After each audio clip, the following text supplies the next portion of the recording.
the facts of the matter are clear with regard to wage differentials, whether it's females to males, or blacks to whites, or unmarried males to married males.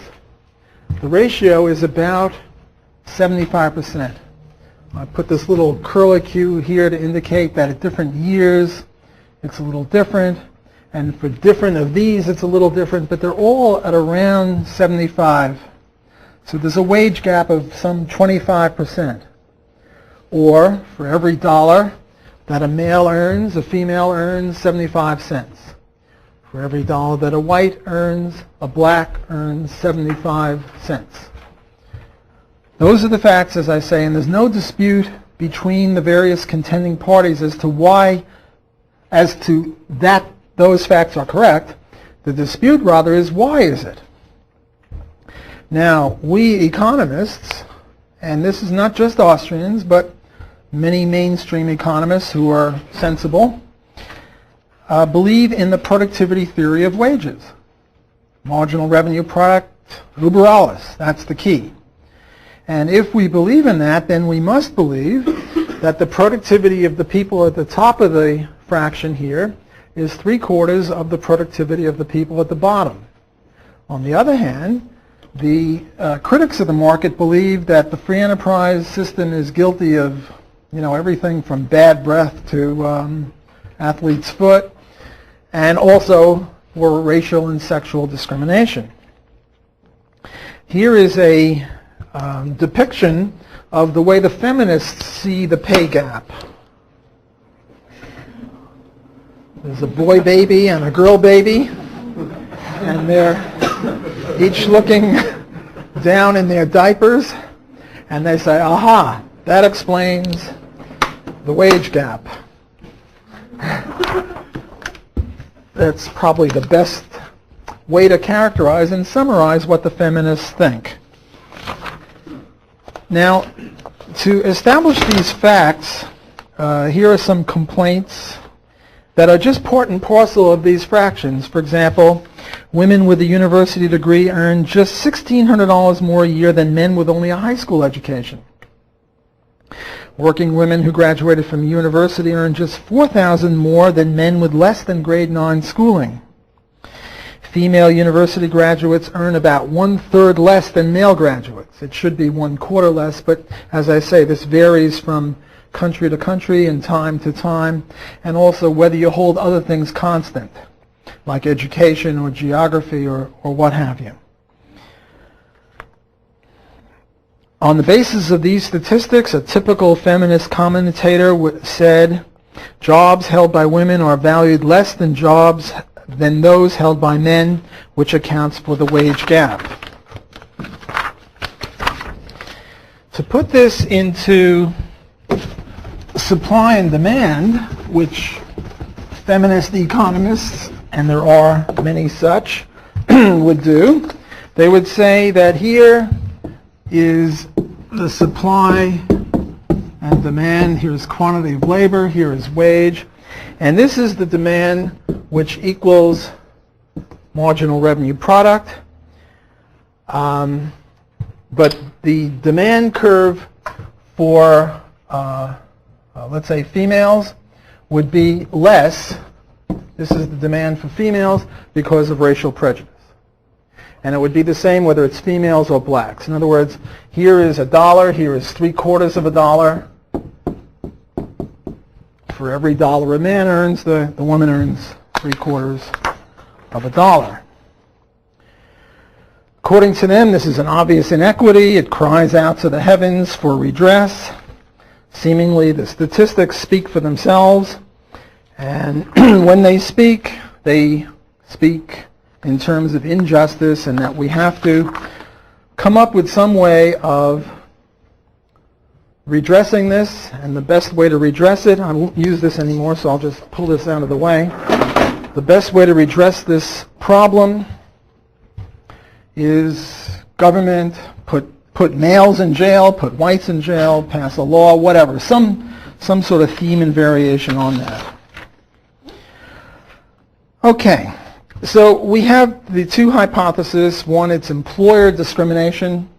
The idea here is that most businesses are run by males. Most businesses are run by whites.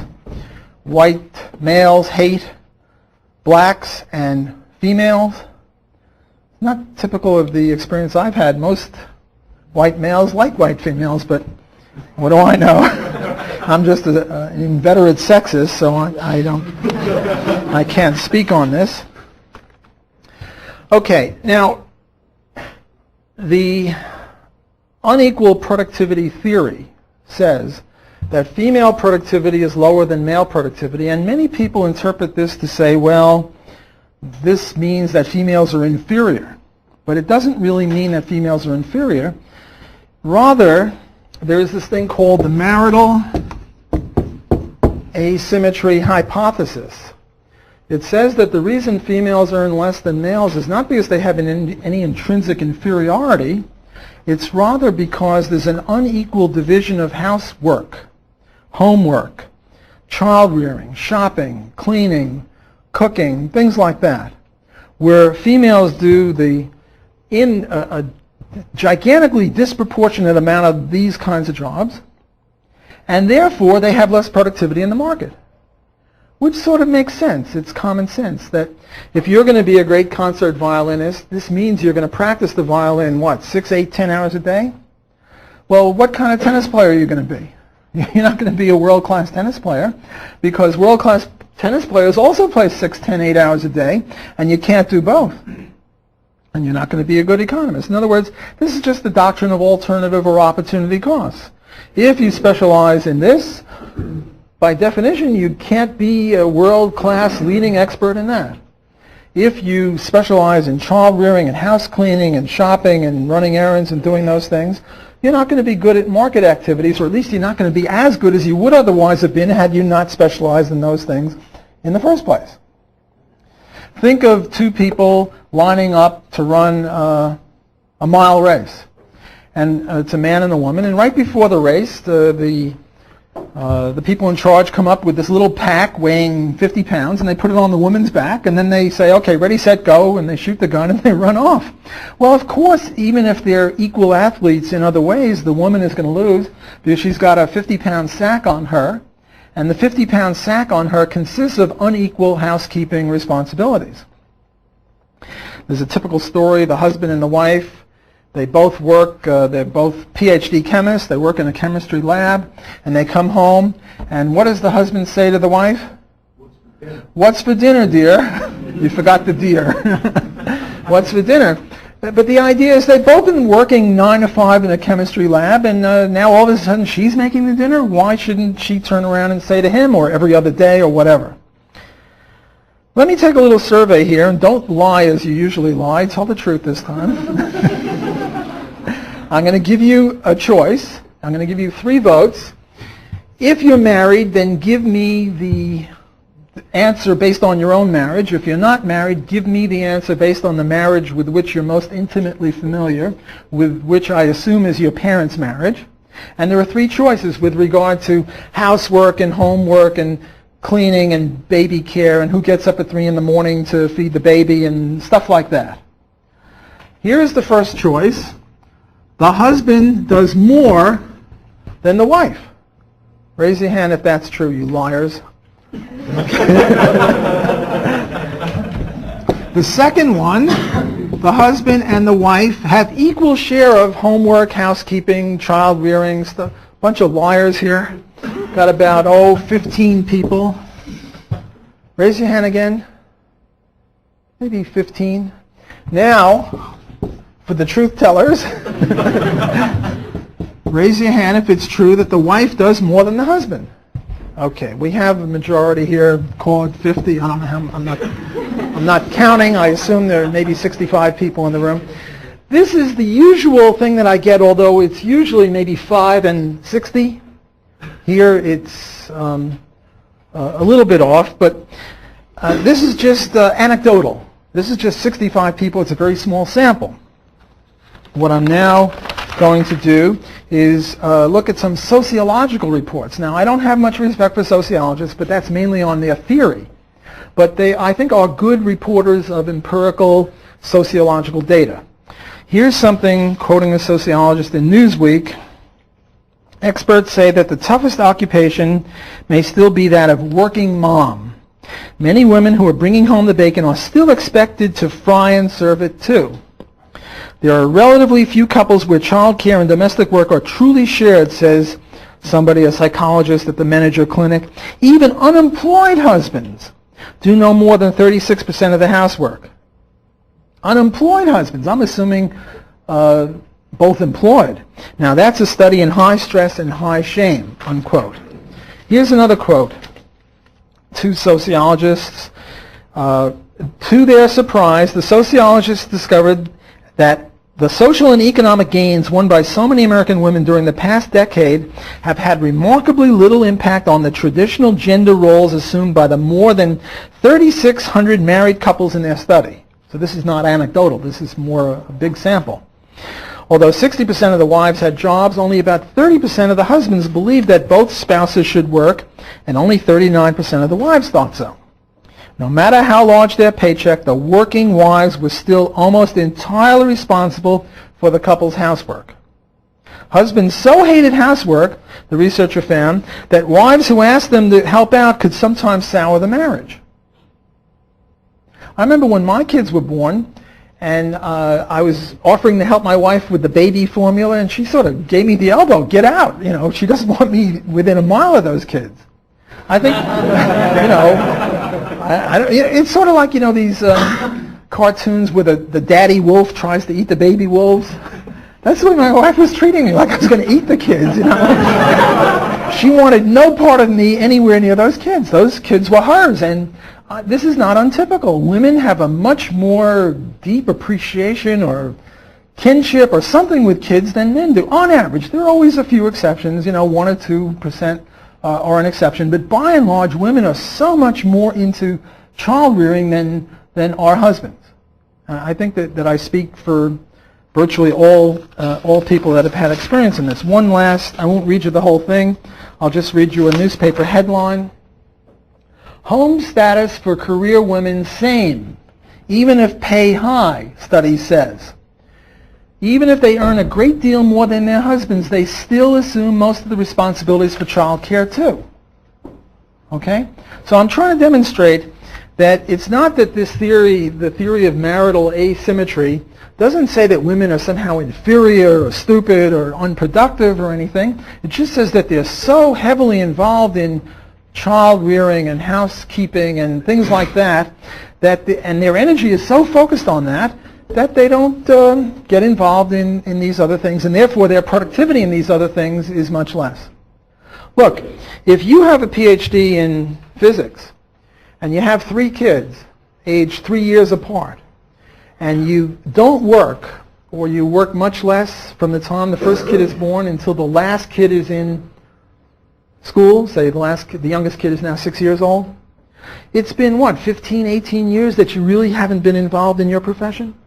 Is it any wonder that when you come back you're going to be earning less than your husband, who all during these years has been heavily involved in physics, and physics is a very changeable subject? You know, you sort of blink and things change, which is why a lot of women who want to have children don't go into physics or chemistry or computers or things like that, but rather go into things where their human capital will not obsolesce, like nursing, like library, like being a secretary, or pink-collar ghetto, so-called. It's just a rational response to economic realities, and only, I don't know, an ostrich would put his head in the sand and not look at these economic realities. Okay, now you can't use the marital asymmetry hypothesis in the case of blacks, obviously, but yet if this theory is supposed to be true, and I think it is, we have an alternative hypothesis for the fact that black productivity is lower than white productivity. And now you have 2 theories, and I as an economist don't make any attempt to know which is true. I just mention them both. Both sides agree, or both sides explain this in a reasonable way. One side is the IQ people, the Charles Murray, Richard Herrnstein, Shockley, Jensen, Levin, and Rushton, who say that black IQ is lower than white IQ, and that could account for lower productivity. The alternative view is that it's the vestiges of slavery, discrimination, lower education, Jim Crow, all sorts of things like that.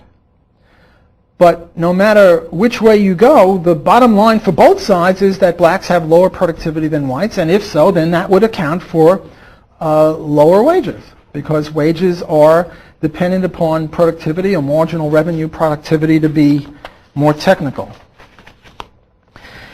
To get back to the male-female, not only are females less productive, but they're less highly motivated in the job arena, because their heart is at home.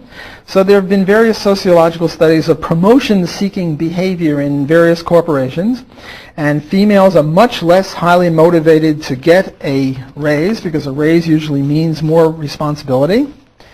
And married men are the most assertive, or the most interested, the most ambitious. Then comes non-married men, and then comes non-married women, and married women are the least interested in getting a promotion. Then, too, there's the question of occupational primacy. Suppose a couple are living in Auburn, and they're each making the same amount of money as pharmacists, whatever. And the husband gets a job offer in San Francisco where he can get double the salary he's getting, but the wife will just have to take what she can get. That's scenario one. Scenario two is the wife gets this great job offer in San Francisco, and the husband is going to just have to take whatever he can get, be a waiter or something. Now, under which circumstances are they more likely to move? Obviously, if the husband gets the promotion, because maybe the couple is 28 years old and they're going to have babies, and the wife isn't that interested in the job anyway. So it's rational from the couple's point of view, from the point of view of maximizing the family income, to move geographically where the husband can enhance his income, not the wife hers. Well, if this sort of behavior occurs, even if it's equal productivity, the male is going to have an advantage, and it's not equal productivity in the first place. Okay. Let me try a new thing on you good people. Let me try to depict how the hypothesis that it is a sexual discrimination works out. So here we have a male, and here we have a female, and here we have wage, and here we have productivity. And what the feminists are trying to tell us is that productivity is the same. They don't swallow any of this nonsense that I've been doing. Productivity is the same, and it's $10 for each. Wages, on the other hand, here are 10, and for the women, it's $7.50. That's the model that they are asking us to believe in, is it not? Right? I'm just summarizing what the feminists would say. They would say, don't give me this hooey about the unequal productivity. Men and women are equal. They have the same productivity, so okay, I give them the same productivity. Men make $10 an hour. Women make only $7.50. Well, now let's do a little profit analysis. Profit equals productivity minus the wage. For the males, and this is equilibrium, the productivity is 10. The wage is 10. So you earn zero profit on hiring a man, which is fine. That's an equilibrium situation. That's okay. But for the female, the productivity is 10. The wage is $7.50. Therefore, you're making $2.50 on a woman every hour you've got her. Is this an equilibrium situation? Is this a stable situation? Is this a situation that's likely to endure for more than a second? No. Because it's as if a woman has a little lapel sign right here saying, hire me, you make an extra $2.50 per hour. Now, suppose there was some male chauvinist pig employers who say, oh, no, women belong in the kitchen, barefoot, pregnant, whatever. We can't hire a woman. Women are evil, they'll distract men, whatever. We can't have women. We're only going to hire men. Well, what's going to happen to such a person? going to go broke. He's going to go broke because the competitors will hire women who are equally productive, and they'll be able to underprice him, price him out of the market. Because you're getting women who are equally productive, you're paying them a lot less, so you can sell your product for less, and you're driving them out of business. So this is not a survival strategy. You can't survive doing this. This is just nonsense on stilts. The implication of this is that profits in certain industries will be higher than profits in other industries, namely in industries that are dominated by men, construction, logging, mining, you'll have very low profits. Whereas in industries that are dominated by women, retail sales, dress shops, things like that, you'll have very high profits because they're exploiting the hell out of their women employees. Now that's also nonsense. You can't have profits being different in different industries. Because if profits are very low in mining and forestry and construction and very high in other areas, where will capital flow? It'll flow out of the areas of low profit and into the areas of high profit. But as it flows out of these areas, profits will rise. And as it flows into these areas, profits will fall until it's about the same. Look, I tell you that the elephant has one baby every 2 years. The cow has a baby every year. The rabbit has 20, 40 babies every year. Where will profits be highest? It's a trick question. Which industry will have the highest profits? What's the price? Don't bug me with silly questions. The right answer is that in equilibrium, profits will be the same. Because if profits were different in any of these industries, like if rabbits were the most profitable and cows were intermediate profitable and elephants were the least profitable, capital would move around until they were equal.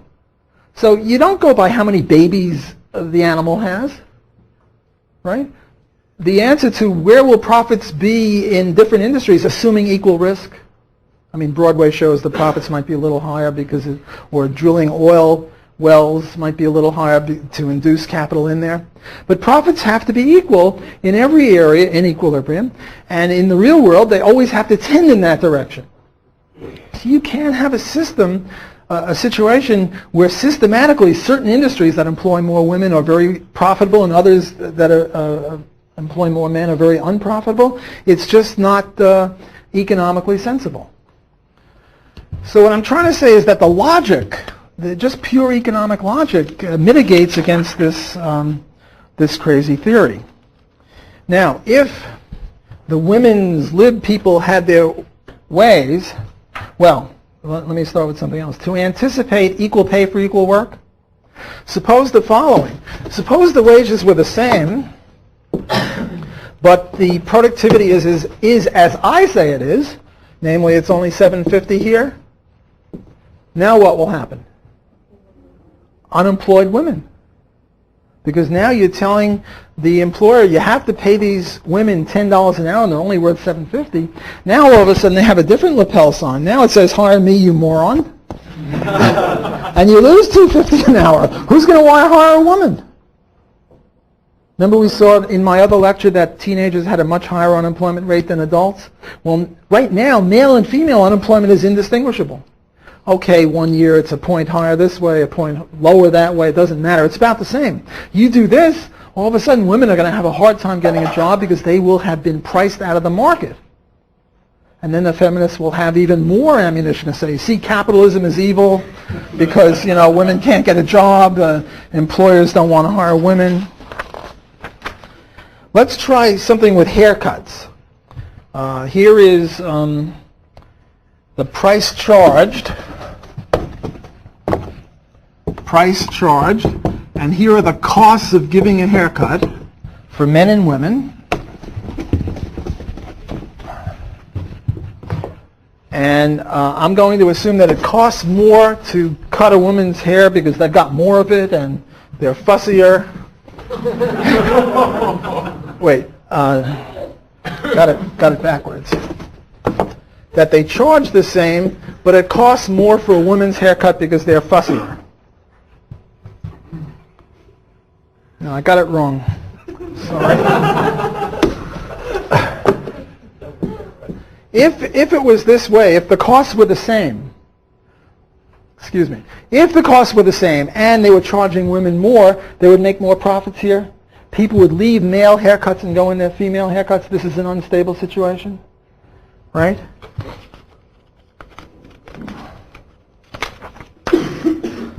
On the other hand, if the price charged were the same, but it costs more to do a female haircut, then everyone would move the other way around.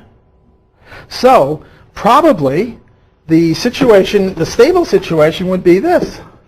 The reason women have to pay more for a haircut than men is not because that discrimination, racial discrimination, whether in employment or in haircuts or in anything else, is there. It's rather because there are higher costs. You want to pay more, rather you want to have more costs, then you pay more. It's the same thing with, I'm an average person. I weigh 180, I'm 5'8". I can get off-the-rack clothing. My shoe size is 9.5. But suppose somebody is either a midget or a giant, right? And they want adult kind of clothing. Well, they have to pay much more because it costs more to make a suit of clothes for Shaquille O'Neal than other people. I mean, he's got shoes that are size 23 or size 30 or whatever, and he's 350 pounds and he's 7'3". For him to get a suit, it costs more, even apart from the fact that he uses up more cloth, because you have to tailor make it, and it costs more. So that's why he has to pay more in the market, not because there's some sort of racial discrimination. Yeah? Yeah, well, what if instead of, like charging by size, charge by adult and child? And say you're an adult who has the size of a child. It's sort of like, because if a man has a bunch of long hair, there's no point in charging him $10. It's going to cost you $30 to cut his hair. Well, sometimes it doesn't pay to discriminate. Like I have to pay the full price, even though I should pay. If there were any justice, I wouldn't. But the reason, if they started doing this, they'd say, well, let's see, his hair is 1/3 of the head has got hair, and now someone's got 2/3, and there'd be animosity. So you just get charged the same no matter how much hair you have. So the market can't adjust when it's not that important. But when it is important, like if it's a car or something like that, then it would take, since there's so much more money to be made, then you could be more particular. Here you just sort of one size fits all kind of a thing. Okay, so much for the pure logic of it. Some people are convinced by the logic and that's all they need. Other people are convinced by empirical data. And Austrians are not above using empirical data when it will help, and I'm certainly going to do that, and I hope I don't get struck off the list. I don't think I will, because this is not testing hypotheses, it's illustrating hypotheses. Okay, so look, if the marital asymmetry hypothesis is correct, it ought to have certain empirical implications. Namely, if we have female to male wages for all, or total, or all, the ratio is 0.75. Fine. But if we break down the universe into samples, and we do it by marital status, we ought to have very different results. For example, if we do it by ever married. Ever married means widowed, divorced, separated, married. In other words, if you've ever been touched by the institution of marriage, you're ever married. Right? As opposed to never married. Notice that that's not single. See, single is, what's the word, complex. It's unclear which category single goes into. Because if you're single and you're divorced, you should be here. If you're single but you never got married, you should be here. So single is something that we eschew. Everyone with me? Ever or never married. Have you been ever touched by the institution of marriage? Have you never been touched by the institution of marriage? You know what we get for the ever marrieds? It depends upon Well, for example, in Canada in 1971 with a university degree, this number becomes 61%, this number becomes 56%, and this number becomes 109.8. Do you see what's happening here? See, the never marrieds, there is no racial discrimination. When it's this close to 1, it's just noise. If it's anywhere from 90 to 110, it's as if there's no discrimination, because statistics is a dirty business. There's a lot of noise. You don't get perfection as you do in the logic. Some of the data isn't correct. Some people lie. It depends upon what other things you're doing, which geographical area, what educational experience. The point is that the reason the total is so low, below 1, is because these people are pulling it down. The ever-marrieds are pulling it down. Now, notice how incompatible this is with the with the sexual discrimination hypothesis. See, the sexual discrimination hypothesis says all females, because of the plumbing. Remember that cartoon I showed you? It's the plumbing that's the key. So why should there be such a difference between ever married and never married? If you have a male chauvinist pig employer, he sees a skirt, he sees a ponytail, he says, aha, evil, give him low wages. He doesn't say, well, what's your marital status? Right? It's the plumbing. So that's totally incompatible with this.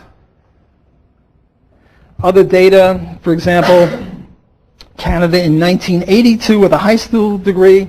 This was 93, this was 60, 63, and this was 67. So you get a pattern where this is way, way higher than that, and this is in the middle because this is an amalgamation of everything. Another way to do this is to use a proxy variable. A proxy variable is an approximation. And in the United States in 1993, for all workers, the ratio was 76.8 for all. For 25 years and older, I'm going to use a heavier pen. For 25 years and older, the ratio was 74. And for 16 to 24-year-olds, it was 94.8. Age is now a proxy for marital status. What we're saying is that if you're 16 to 24, you've never been married. It's not true.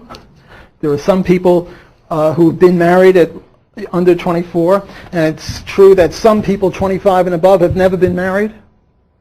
But by and large, people under 24 have never been married, and by and large, people 25 and above have been married at some time in their life or are now married. And look at this gigantic difference between female to male wages. Why would it be so high here, and when it's 95%, there's no discrimination? Because it's very close to 1. Why would there be no discrimination here, and yet there would be here? It's totally inexplicable if you believe in the discrimination hypothesis. On the other hand, if you believe in the productivity hypothesis, it's very explicable. Because the marital asymmetry hypothesis explains it beautifully. Okay.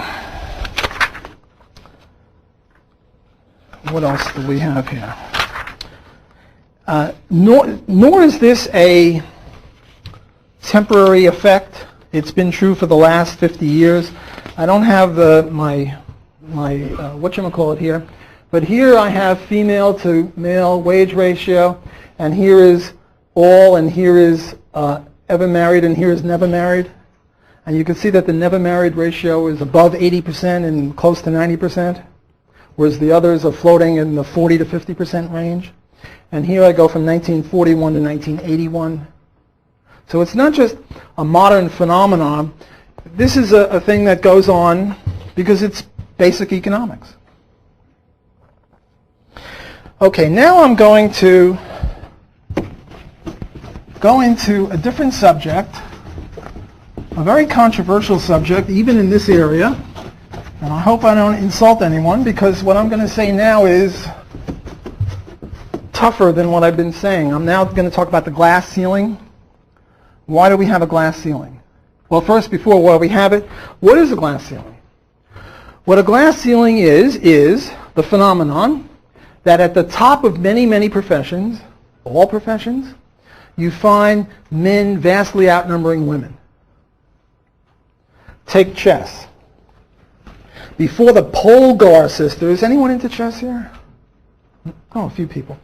Before the Polgar sisters, of the top 500 grandmasters in rankings, there was one woman who was ranked around 450th.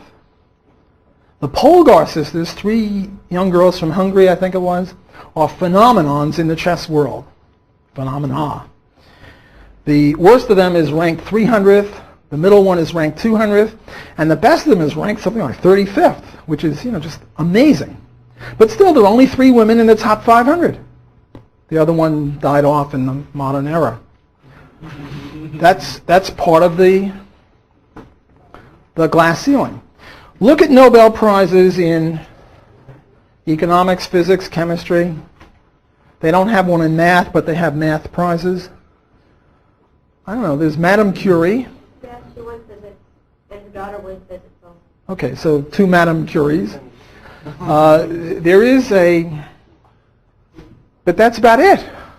Now, it's true in Nobel Prizes in literature, there are a lot of women, but, literature is very subjective, and, you have quotas for feminist, lesbian, whatever, so, so you don't count that as an indication. Or look at heads of corporations,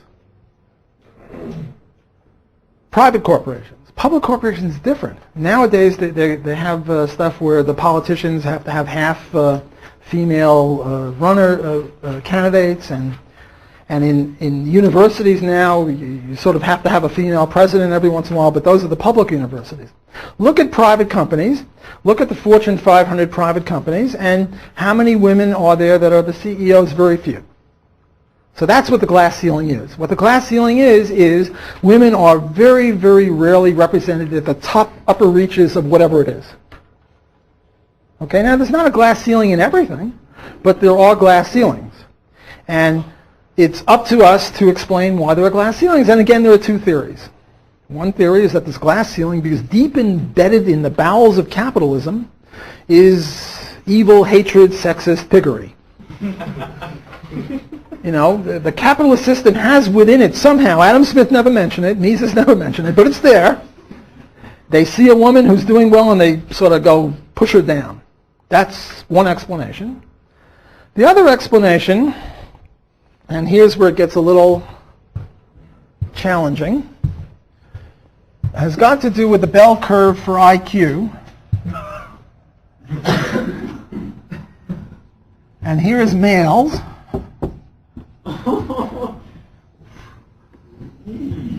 There is females. Here is IQ. Here is frequency. I'm drawing this in a very, very exaggerated way. I'm drawing it in such a way that the mean intelligence or ability, it's not just IQ, but all sorts of ability. The mean is the same for male and female, but the variance, the standard deviation for the female is very narrow. Women are all bunched toward the middle. Not all, again, I'm exaggerating. And men are all over the lot.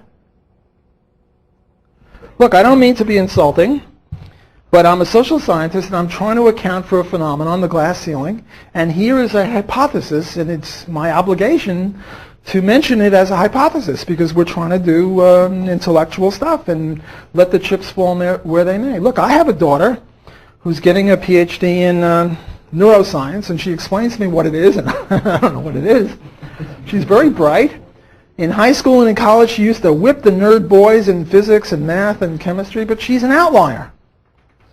I don't know if she'll win the Nobel Prize and whatever. She might, and if she does, she'll be a Madame Curie, but there'll be very few like her. Most of her girlfriends weren't whipping the nerd boys. And, I sort of feel bad. I'd like it not to be that way, but We're not talking about what I'd like. We're trying to explain a social science fact of the glass ceiling, and I'm doing my best to explain it. Well, one way to explain it is that females have a lower variance. There are very few out here in the right tail, and it's over here that the grandmasters in chess are located. It's over here that the people who are winning Nobel Prizes in physics and math and chemistry or whatever it is are located. It's over here that you get the CEOs. What's over here? What's over here are prisons. Prisons. You go to prisons and you take a survey of how many men are in prison and how many women are in prison, and you'll find that, I don't know what the numbers are, 98, 96% of all prisoners are men. 2, 3% of all prisoners are women. You go to mental institutions and look at who's who. Look at the plumbing, get the diapers pulled away from the genitals, and look at who's there. And you will see that most inhabitants of mental institutions are men. You look at the graves. Go to the graveyards of a certain age, say age 30 or age 40, people who were born 30 or 40 years ago, and look at how many men are dead and how many women are dead, and it's mostly men who are dead, right? So that's where this tale is. Prisons, cemeteries, mental institutions, places like that. Men vastly outnumber the women. Well, if they vastly outnumber them here, and you have an equal number, it has to be the opposite here, right? Now, there are good and sufficient sociobiological reasons why this should be the case. I mentioned sociobiology a little bit in my previous lecture. Let me just reiterate a little bit. Sociobiology is the theory that we are the way we are today because of what it meant for the species to survive 100,000 years ago. Let me give you a few examples before I get into why this is sociobiologically sane or understandable via sociobiology. Let's take this case of male aggression. I have a boy and a girl, and when they were kids, my son was shooting his friends with guns, and my daughter was playing with dolls. And this is the experience of most little babies. Why is it? Why are boys so aggressive? And why are girls much more dainty and less, crazy? To put it in fine words. Well, suppose that there were two tribes of human beings living 100,000 years ago, and one was the tribe of patriarchs. They were like us. The men were rabid and crazy and assertive and aggressive, and the women were Amazons. So when you had to go hunting, the other tribe sent the women out to hunt. Our tribe sent the men out to hunt. When the saber-toothed lion or the tiger or the bear came and knocking on the cave wall and said, "Come on, you guys want to fight?" Our ancestors would send the men out there, and the women would go back in the back of the cave where it was safe with the babies. In this other tribe, the women would go out and confront the aggressing bears or lions or what have you. We have a name for that other tribe. It's called extinct. They never made it. I'm only making a hypothetical one despite the feminist tales of, some Amazon somewhere. This is nonsense. Look, the farmer has 1 bull and 50 cows. Why doesn't the farmer have 50 bulls and 1 cow? Because 49 of the bulls would be superfluous. Right? This is biology here. Germany and Russia fought a vicious war in World War II. At the end of that war, virtually all of the men weren't decimated. Decimated just means 10% of the men from 15 to 50 were killed. It was way more than decimated. It was, half, 3/4, some high amount of German and Russian men were killed. The next generation, it's as if those guys never were missing because the people who were left were sufficient to impregnate any woman who wanted to get impregnated. Imagine if the war were fought the other way by the women. Suppose the men stayed at home and the German women and the Russian women got it on and they kicked the hell out of each other, and at the end of the war there were virtually no women aged 15 to 35 or whatever the ages are. There would have been no next generation. So men are superfluous. All you need is a few, right? there was this experiment. They sent out two people, one looking like Tom Cruise and the other looking like Brittany, not Spears, Brittany Schaefer, beautiful actress types. And they sent them to some college campus and they gave them a script. And the script said, I have a motel over there. Would you like to come to bed with me now? And guess what percentage the Tom Cruise guy got of the females? 1%? 2%? It's a high percent. 1 or 2%. Guess what percent the Britney Spears or the Britney gal got? Oh, 75%. Why are men so generous with their sperm? Where women are so reticent with their eggs? Well, supply and demand, of course, supply and demand. How many eggs does a woman have? Well, started at, I don't know, age 13 and goes up to age 40. I'm not sure the time. 12 a year. What's that? 12 times, I don't know, a couple of hundred. And many of them are superfluous because if you get pregnant, you lose 9 of them. Well, how many sperm do men have? Lots. So it's I wouldn't go that far. I wouldn't say it's not an economic good, but but there are many more of them. Suppose it were reversed. Suppose that women were, what's the word, promiscuous, like men are here. Suppose we had this other tribe where women were indiscriminate and men were very coy. Well, you're not going to have much of a population. You're going to go extinct that way because of the farmer and, one bull and 50 cows and not the other way around. Okay, let's get, so in other words, men are God's crapshoot, right? When God made men, he made some real good ones and he made some real lousy ones. Cannon fodder over here. I mean, these are the guys that go off to war. These guys, they don't. Whereas women are God's insurance policy. And if you had it the other way around, the species wouldn't have survived. So there are good and sufficient sociobiological reasons why it would be this way. This is one reason to explain the glass ceiling. And I now move on to the next topic, which is equal pay for equal work. And then I'll do equal pay for work of equal value, and then I'll do affirmative action. Equal pay for equal work is a cure for a non-existent disease, namely the harm of discrimination. And my claim is there is no discrimination on the basis of sex in wages, so we certainly don't need a cure for it. And to illustrate this, there was this case of South Africa, and here I'm getting stuff from Walter Williams and Thomas Sowell, two black economists who are very free market, not Austrian, but very good economists. If there was any justice, Tom Sowell would win a Nobel Prize in economics, and if they did, the lefties would say it was affirmative action. I wouldn't. I would say he deserves it a lot more than many people who've got it. Well, in any case, what happened was that in South Africa during the apartheid regime, there were things called job reservation laws. It means that a black couldn't get the job of chief dynamiter in a mine. He could only get the job of assistant. He couldn't be the chief of anything. He could only be the assistant. There were certain jobs that were reserved for whites. Then what happened is the apartheid regime got cautious and they didn't want to have this anymore. And also the white racist unions weren't too happy with this because what was happening is that the companies were basing their awards of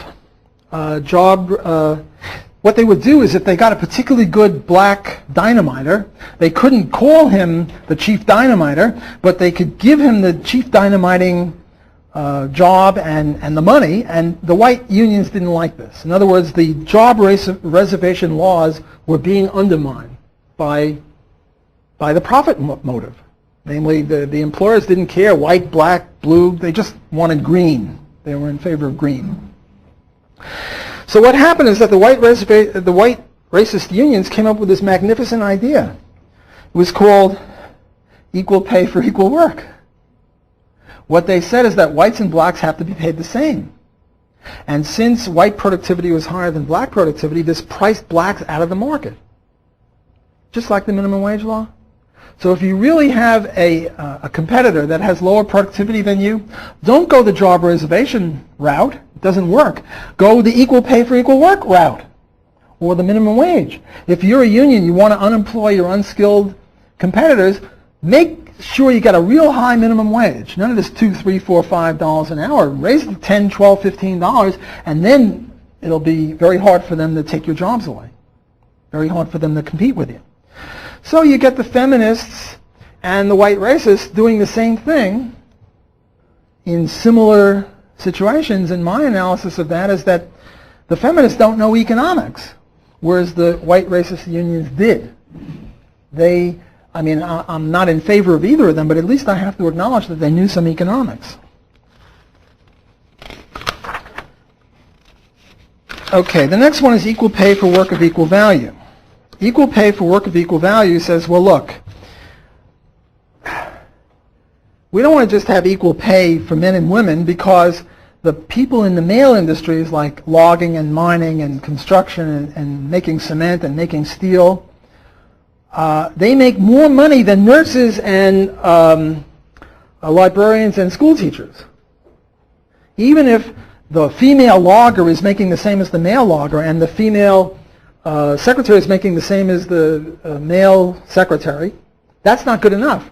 We have to say that nursing should be the equivalent of logging, or that steel working should be the equivalent of librarianship. Namely, jobs have intrinsic worth. And here's where you get the Marxist element. We Austrians say, you know, jobs don't have any intrinsic worth. It depends upon the evaluation of the evaluators. Right now, dentists make good money, but if someone cures tooth decay, then the dentists aren't going to be making good money, despite they'll have the same skill, effort, responsibility, and working conditions. Those were the four criteria of the equal pay for work of equal value people. Skill, effort, responsibility, and working conditions. There's this guy, Mike Levin, who has this magnificent counterexample. He says, look, suppose I shoot an arrow up into the air, and as it comes down, I grab it with my teeth. It's a job, you know, don't knock it until you've tried it. Does this take great skill? Yeah. Does this take effort? Yeah. Responsibility? Yeah, you can get hurt. Working conditions are lousy. I mean, the arrow might go through your ear and then you're in trouble. Well, what does this job pay now? Doesn't pay anything. He just made it up. So this is a counterexample to the idea that skill, effort, responsibility, and working conditions should set wages. Rather, wages should be set by productivity in the eyes of consumers. And if you set it in this way, then what you have, here let me read you a quote. Vast discrepancies occur in the job scores for 3 states. 3 states have adopted this stuff. In Minnesota, for example, a registered nurse, a chemist, and a social worker all have equal values and would all be paid the same. However, Iowa's study finds the nurse worth 29% more than the social worker, who in turn is worth 11% more than the chemist. While the chemist also receives the lowest point score of the 3 positions in the Vermont study, the social worker and nurse reverse rankings.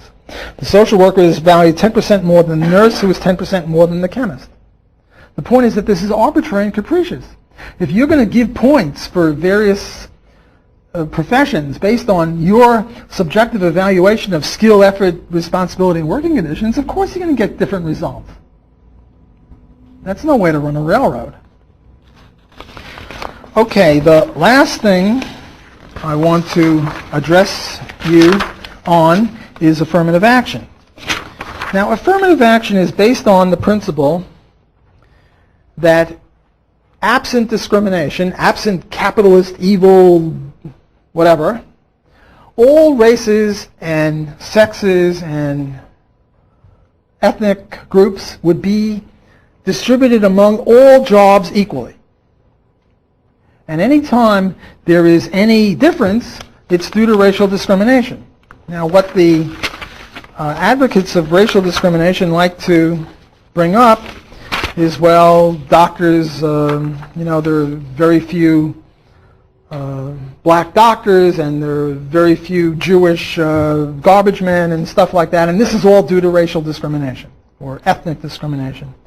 Thomas Sowell is one of my main people who counters this, and what he does is he studies various ethnic groups, and he finds that different ethnic groups do the same things in whatever country they're in.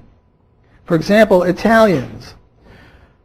They go to Argentina, they make leather. They go to the US, they make leather. They're in leather goods. They go to Australia, they do leather. Germans, beer. Irish and Scotch, distilling spirits. Jews, garments, accounting, law, medicine. Blacks, athletics, music. Icelandic people and Norwegian people fish, no matter where they go. So the fishing industry is going to be dominated by Icelandics and Norwegians, no matter where they are, and this is hardly due to discrimination, Thomas Sowell tells us, and I think he tells us this accurately and eloquently. So affirmative action is weird. It's interesting that the advocates of this never say, well, look, the NBA, the National Basketball Association, has got, what, 90% blacks? 80%? Not 99, there are a few whites in there. Say 95% blacks. Blacks are 13% of the overall population. So what we ought to do is kick out virtually all the blacks, and where are the fat little Jews there? I mean, I can't be represented unless I see someone who looks like me in the NBA. I want to see a little fat Jew working in the NBA, and they don't have them, and it's obviously racial discrimination. You know, it's just crazy. I think there are 2 or 3 Orientals in there. There's this one guy, about 9 feet tall, Yao Ming, but you know, there are only 2 or 3 Orientals in the NBA, and the overall population has got way more than that proportion. So obviously, they're discriminating against Orientals. Nonsense. They're discriminating in the favor of green. If there were a short, fat little Jew who could play ball, he would be in there. And actually, there are short people. There's some guy, Muggsy Bogues, who was like 5'4". 5'4", I tower over him. And he was in there, so they don't go by height. I mean, he could play ball, right? Now, at one time, boxing, Jews were dominant in boxing. Now it's Mexicans and African Americans. Things change, but it's not discrimination. It's different interests, things like that. Now, the problem with affirmative action, there are several problems. One, it suggests, for example, that women are inferior. But they're not inferior. They just have low productivity on average because of household interests. It's unjust because it helps the people who need it the least. Look, suppose we have affirmative action in banking for blacks. Who are you going to hire, given that it's very hard to fire a black once you hire him under affirmative action? What you're going to do is try to get some black who went to Harvard or Princeton or Loyola New Orleans. just kidding. Because the odds are that you won't have to fire such a person, whereas the guy who comes from less of a prestigious background, you're not going to give him a chance because you can't fire him. So what does that do to the demand curve for the black at Harvard? The black at Harvard, what it does is it increases the demand for him, the one who needs it the least. And what does it do for some black who's not at Harvard? It pushes it the other way. So it has the exact opposite effects of the effects that you think it have, or the effects that the people who advocate it would want it to have, presumably. Namely, it helps those supposedly disadvantaged people who need it least. It also harms women or blacks who have made it on their own. I remember when it first started that blacks were now going to be taken into law school with lower degrees. Do you know what happened? People stopped going to black doctors who had gotten their degrees years before without affirmative action. You get that? In other words, it would have been reasonable sort of to boycott black doctors who came through that process, but the problem is you can't tell who's who. So you just boycott all black doctors who made it on their own legitimately. Well, you know, that's a problem.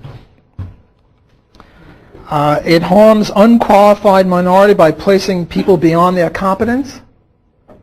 You get a divergence of 200 or 300 SAT points at some of the most prestigious universities between white or Oriental on the one hand and black or Hispanic on the other hand. And you can't get them in there and then fail them all out. I remember one time I had a young black student at a school I taught at, and we were doing elasticity, and we came up with something like this, 1 over 0.5. And I said, well, how do we solve that? She couldn't do it. And I sort of felt badly because, you know, if you can't do that, you really can't do much. And she saw the concern in my eyes and said, don't worry, none of them can do it either. None of the other black students can do it either? Well, it's sort of cheating them out of an education. And what Thomas Sowell and Walter Williams say is that these kids would have been very happy at a lesser school and they could have learned something. Instead, they're at a school where they can't learn anything because the disparity between them and the other students is too disparate. So their education is sort of wasted. It exacerbates tension between the races because then people think any disparities are due to discrimination.